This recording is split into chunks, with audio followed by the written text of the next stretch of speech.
ਅਗਲੀ ਖਬਰ ਵੱਲ ਚੱਲੀਏ ਤੇ ਉਹ ਇਥੀਓਪੀਆ ਤੋਂ ਆ ਰਹੀ ਆ, ਜਿੱਥੇ ਬਹੁਤ ਵੱਡਾ ਦੋ ਲੈਂਡਸਲਾਈਡ ਆਏ ਆ, ਜਿਹਦੇ ਨਾਲ 229 ਲੋਕਾਂ ਦੀ ਜਿਹੜੀ ਮੌਤ ਆ ਹੋ ਗਈ ਹੈਗੀ ਆ। ਇੰਨਾ ਬੁਰਾ ਹਾਲ ਆ, ਲੋਕ ਹੱਥਾਂ ਦੇ ਨਾਲ ਜਿਹੜੀ ਆ ਮਿੱਟੀ ਚੱਕ ਚੱਕ ਕੇ ਜੋ ਦੱਬੇ ਗਏ ਆ ਉਹਨਾਂ ਨੂੰ ਕੱਢ ਰਹੇ ਹੈਗੇ ਆ। ਕਹਿੰਦੇ ਵੀ ਇਹ ਪਹਾੜੀ ਵਾਲਾ ਏਰੀਆ ਆ, ਬੜਾ ਰਿਮੋਟ ਏਰੀਆ ਆ, ਤੇ ਮੀਂਹ ਉੱਥੇ ਬਹੁਤ ਜ਼ਿਆਦਾ ਪਿਆ ਸੀ, ਗੋਫਾ ਜ਼ੋਨ ਕਰਕੇ ਆ। ਸੋਮਵਾਰ ਨੂੰ ਇਹ ਵਾਪਰਿਆ ਤੇ ਵੱਡੀ ਗਿਣਤੀ ਦੇ ਵਿੱਚ ਲੋਕ ਹਜੇ ਵੀ ਇਸ ਲੈਂਡਸਲਾਈਡ ਰਾਹੀਂ ਜੋ ਮਿੱਟੀ ਖਿਸਕੀ ਆ ਉਹਦੇ ਥੱਲੇ ਦੱਬੇ ਹੋਏ ਹੈਗੇ ਆ। ਤੇ ਕਹਿੰਦੇ 148 ਬੰਦੇ ਤੇ 81 ਬੀਬੀਆਂ ਜਿਨ੍ਹਾਂ ਦੀ ਮੌਤ ਕਨਫਰਮ ਹੋ ਚੁੱਕੀ ਹੈਗੀ ਆ। ਕੈਂਚੋ ਸ਼ੈਂਚਾ ਲੋਕੈਲਿਟੀ ਆ ਗੋਫਾ ਜ਼ੋਨ ਦੇ ਵਿੱਚ। ਇਹ ਉੱਥੇ ਦੀ ਜਿਹੜੀ ਕਮਿਊਨੀਕੇਸ਼ਨ ਅਫੇਅਰਸ ਡਿਪਾਰਟਮੈਂਟ ਆ ਉਹਨਾਂ ਨੇ ਦੱਸਿਆ ਹੈਗਾ। ਤੇ 5 ਲੋਕਾਂ ਨੂੰ ਜਿਹਦੇ ਵੀ ਉੱਥੋਂ ਕੱਢਿਆ ਗਿਆ ਹੈਗਾ। ਜੇ ਇਥੋਪੀਅਨ ਦੀ ਬ੍ਰੌਡਕਾਸਟਿੰਗ ਕਾਰਪੋਰੇਸ਼ਨ ਆ, ਉਹਨਾਂ ਨੇ ਇਹ ਰਿਪੋਰਟ ਕੀਤਾ ਹੈਗਾ। ਹੁਣ ਦੇਖੋ ਵੀ ਮੁਲਕ ਦੁਨੀਆ 'ਚ ਇਦਾਂ ਦੇ ਵੀ ਹੈਗੇ ਜਿਨ੍ਹਾਂ ਦੇ ਕੋਲ ਕੋਈ ਮਸ਼ੀਨ ਨਹੀਂ, ਕੋਈ ਉੱਥੇ ਸਾਧਨ ਨਹੀਂ। ਗਵਰਨਮੈਂਟ ਕਿਸ ਤਰ੍ਹਾਂ ਜਿਹੜੇ ਲੋਕਾਂ ਨੂੰ ਜਿਹੜੇ ਦੱਬੇ ਹੋਏ ਆ ਉਹ ਕੱਢ ਸਕਣ। ਇੱਕ ਕੇਮਲ ਹਾਸ਼ੀ ਮੁਹੰਮਦ ਕਰਕੇ ਪਾਰਲੀਮੈਂਟੇਰੀਅਨ ਆ, ਉਹ ਐਡਿਸ ਅਬਾਬਾ ਤੋਂ ਉਹਨਾਂ ਨੇ ਦੱਸਿਆ ਵੀ ਇਹ ਜਿਹੜੇ ਲੈਂਡਸਲਾਈਡ ਵਾਪਰੇ ਹੈਗੇ ਆ, ਲੋਕਾਂ ਦੇ ਕੋਲ ਭੱਜਣ ਦੇ ਲਈ ਸਮਾਂ ਹੀ ਨਹੀਂ ਹੋਇਆ, ਕਿਉਂਕਿ ਮੀਂਹ ਜ਼ਿਆਦਾ ਪੈਂਦਾ ਸੀ, ਮਿੱਟੀ ਬੜੀ ਨਰਮ ਸੀ ਤੇ ਉਹਦੇ ਨਾਲ ਲੈਂਡਸਲਾਈਡ ਹੋ ਗਏ ਹੈਗੇ। ਯੂਨਾਈਟਿਡ ਨੇਸ਼ਨ ਦੇ office of coordination of humanitarian affairs OCHA ਕਰਕੇ ਜੋ ਆ ਉਹ ਕੋਸ਼ਿਸ਼ ਕਰ ਰਹੇ ਆ ਵੀ ਉੱਥੇ ਲੋਕਾਂ ਨੂੰ ਜਿਹੜਾ ਆ ਕੱਢਿਆ ਜਾ ਸਕੇ ਤੇ ਫੂਡ ਵਗੈਰਾ ਵੀ ਉਹ ਭੇਜ ਰਹੇ ਹੈਗੇ ਆ। 19,000 ਤੋਂ ਵੱਧ ਲੋਕ ਜਿਹੜੇ ਇੰਪੈਕਟ ਹੋਏ ਹੈਗੇ ਉੱਥੇ ਫਲੱਡ ਦੇ ਨਾਲ, ਲੈਂਡਸਲਾਈਡ ਦੇ ਨਾਲ।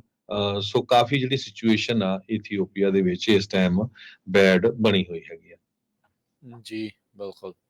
ਅਗਲੀ ਖਬਰ ਵੱਲ ਚੱਲੀਏ ਤੇ ਦੁਨੀਆ ਦੇ ਵਿੱਚ ਜੁਲਾਈ 21 ਨੂੰ ਸਭ ਤੋਂ ਜਿਹੜਾ ਗਰਮ ਦਿਨ ਰਿਕਾਰਡ ਕੀਤਾ ਗਿਆ ਹੈਗਾ। ਇਸ ਵਾਰ ਦੀ ਜਿਹੜੀ ਜੁਲਾਈ 21 ਆ, ਕਿਉਂਕਿ ਆਪਾਂ ਦੇਖਿਆ ਟੈਂਪਰੇਚਰ ਕਹਿੰਦੇ ਗਲੋਬਲੀ ਬਹੁਤ ਜ਼ਿਆਦਾ ਹਾਈ ਆ। European union Copernicus climate change service ਉਹਨਾਂ ਨੇ ਰਿਕਾਰਡ ਕੀਤਾ ਹੈ।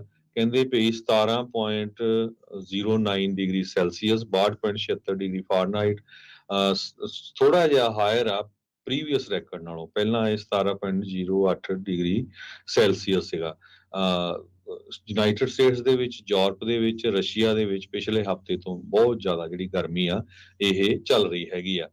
ਕੋਪਰਨਿਕਸ ਜੋ ਇਹ ਰਿਕਾਰਡ ਕਰਦੇ ਹੈਗੇ ਆ, ਉਹਨਾਂ ਨੇ ਰਿਊਟਰਸ ਨੂੰ ਦੱਸਿਆ ਵੀ ਉਹ ਡੇਲੀ ਟੈਂਪਰੇਚਰ ਪੂਰੀ ਦੁਨੀਆ ਦੇ ਵਿੱਚ ਰਿਕਾਰਡ ਕਰਦੇ ਆ 1940 ਤੋਂ ਲੈ ਕੇ ਹੁਣ ਤੱਕ। ਪਿਛਲੇ ਸਾਲ 4 ਦਿਨ ਲਗਾਤਾਰ ਜੁਲਾਈ 3 ਤੋਂ ਲੈ ਕੇ ਜੁਲਾਈ 6 ਤੱਕ ਰੈਕੋਰਡ ਬ੍ਰੇਕ ਹੋਇਆ ਸੀ। ਕਲਾਈਮੇਟ ਚੇਂਜ ਕਰਕੇ, ਵਾਰਨਿੰਗ, ਫੋਸਲ ਫਿਊਲਸ ਕਰਕੇ, ਕਹਿੰਦੇ ਵੀ ਇਹ ਨਾਰਦਰਨ ਹੈਮੀਸਫੀਅਰ ਜੋ ਕੁਝ ਵਾਪਰਿਆ ਉਹਦੇ ਕਰਕੇ ਹੀ ਹੋ ਰਿਹਾ ਹੈਗਾ।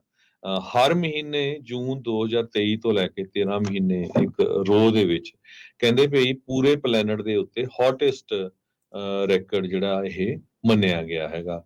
ਕੁਝ ਜਿਹੜੇ ਸਾਇੰਟਿਸਟ ਆ ਉਹ ਸੁਜੈਸਟ ਕਰ ਰਹੇ ਵੀ 2024 ਸਨ 2023 ਦਾ ਰੈਕੋਰਡ ਬ੍ਰੇਕ ਕਰ ਦਊਗਾ। ਕਲਾਈਮੇਟ ਚੇਂਜ ਕਰਕੇ ਐਲ ਨੀਨੀਓ ਨੈਚੁਰਲ ਵੈਦਰ ਫਿਨੋਮੀਨਾ ਆ, ਇਹ ਅਪ੍ਰੈਲ ਮਹੀਨੇ ਦੇ ਵਿੱਚ ਐਂਡ ਤਾਂ ਹੋਇਆ ਸੀ, ਪਰ ਇਹਦੇ ਨਾਲ ਜਿਹੜਾ ਟੈਂਪਰੇਚਰ ਆ ਉਹ ਬਹੁਤ ਜ਼ਿਆਦਾ ਵੱਧ ਗਿਆ। ਉਂਝ ਜੇ ਦੇਖਿਆ ਜਾਵੇ ਤਾਂ ਹਰਜੋਤ ਸਿੰਘ ਜੀ, ਇਹ ਜਿਹੜਾ ਸਰਫੇਸ ਏਅਰ ਟੈਂਪਰੇਚਰ 17 ਡਿਗਰੀ ਕੋਈ ਖਾਸ ਤਾਂ ਨਹੀਂ ਹੁੰਦਾ, ਪਰ ਇਹ ਜਿਸ ਇਲਾਕੇ 'ਚ ਹੋਇਆ ਆ ਉਸ ਇਲਾਕੇ ਦਾ ਜਿਹੜਾ ਉਹ ਦੱਸ ਰਹੇ ਆ ਵੀ ਸਭ ਤੋਂ ਜਿਹੜਾ ਇਹ ਵੱਧ ਟੈਂਪਰੇਚਰ ਆ ਰੈਕੋਰਡ ਜਿਹੜਾ ਉਹ ਉੱਥੇ ਟੁੱਟਿਆ ਆ। 62 ਡਿਗਰੀ ਫਾਰਨਹਾਈਟ ਹੋਵੇ ਤਾਂ ਆਪਣੇ ਤਾਂ ਇੱਥੇ ਠੰਡ ਜਿਹੜੀ ਆ ਆਪਾਂ ਮਹਿਸੂਸ ਜਿਹੜੀ ਉਹ ਕਰਦੇ ਆ, ਪਰ ਆਪਾਂ ਨੂੰ ਪਤਾ ਆ ਵੀ ਅਜੇ ਵੀ ਇੱਥੇ ਚਲੋ ਇਸੇ ਦੇ ਨਾਲ ਹੀ ਗੱਲ ਕਰਦੇ ਜਾਈਏ ਤਾਂ ਇੱਥੇ ਵੀ ਇਸ ਟਾਈਮ ਇੱਕ ਵਾਰੀ ਫਿਰ ਜਿਹੜੀ ਦੂਸਰੀ ਹੀਟ ਵੇਵ ਆ ਉਹ ਚੱਲ ਰਹੀ ਆ। ਕੁਛ ਹੀ ਦਿਨਾਂ ਦੇ ਜਿਹੜੇ ਉਹ ਫਾਸਲੇ ਦੇ ਵਿੱਚ ਵੀਕਐਂਡ ਦੇ ਉੱਤੇ ਥੋੜੀ ਜਿਹੜੀ ਰਾਹਤ ਆ ਉਹ ਮਿਲਣ ਦੇ ਆਸਾਰ ਜਿਹੜੇ ਉਹ ਨਜ਼ਰ ਆ ਰਹੇ ਹੈਗੇ ਆ। ਪਰ ਦੁਨੀਆ ਭਰ ਦੇ ਵਿੱਚ ਹੌਟੈਸਟ ਡੇ ਦੇ ਜਿਹੜੇ ਰੈਕੋਰਡ ਆ ਉਹ ਲਗਾਤਾਰ ਟੁੱਟਦੇ ਜਾ ਰਹੇ ਹੈਗੇ ਨੇ।